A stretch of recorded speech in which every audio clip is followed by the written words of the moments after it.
ઉપલેટામાં નગરસેવક જાડેજા દ્વારા સ્વખર્ચે રસ્તાની મરામત કરવામાં આવી છે। ભારે વરસાદના કારણે ઉપલેટાના વોર્ડ નંબર 3ના સોનલનગરના રસ્તાઓ ભારે કાદવ કીચડ થઈ ગયા છે।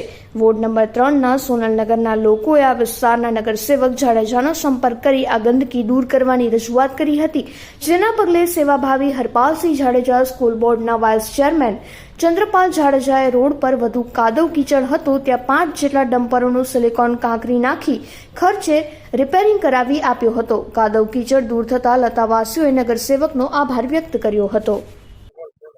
હું શંકર ગોહિલ, ગામ ઉપલેટા। અમારે વોર્ડ નંબર 3 માં દર વર્ષને જેમ કાદવ કીચડ થતા અને ગમે સમસ્યા આવતી પાણીની કે ગમે એમ, અને રોડ રસ્તા કાચા હોવાથી અમારા વોર્ડ નંબરના શ્રી ચંદ્રપાલસિંહ જાડેજાને અમે જાણ કરેલી કે બાપુ આ કાદવ કીચડ બહુ થાય છે।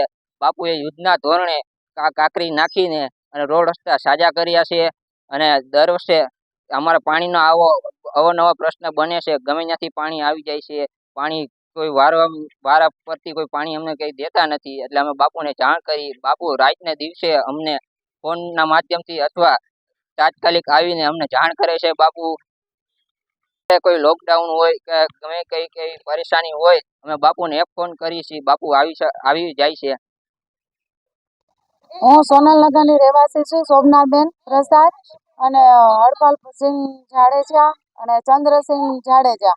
અમારે ગારો કીચડ ચોમાસાના લીધે થતો હતો અને અમે એને જાણ કરી અને અત્યારે કાંકરી પાથરવાનું કામગીરી ચાલુ છે।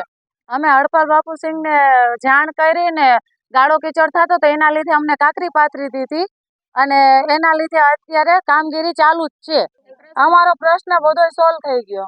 એ સિવાયનો લોકડાઉનમાં કે 2021માં પાણી આવ્યું હતું ત્યારે પણ અમને બધી મદદ કરી, પછી લોકડાઉનમાં પણ એની ટાઈમ અમને ગમે ત્યારે જે જરૂર પડતી હતી એ જરૂર પણ અમને પૂરી કરી।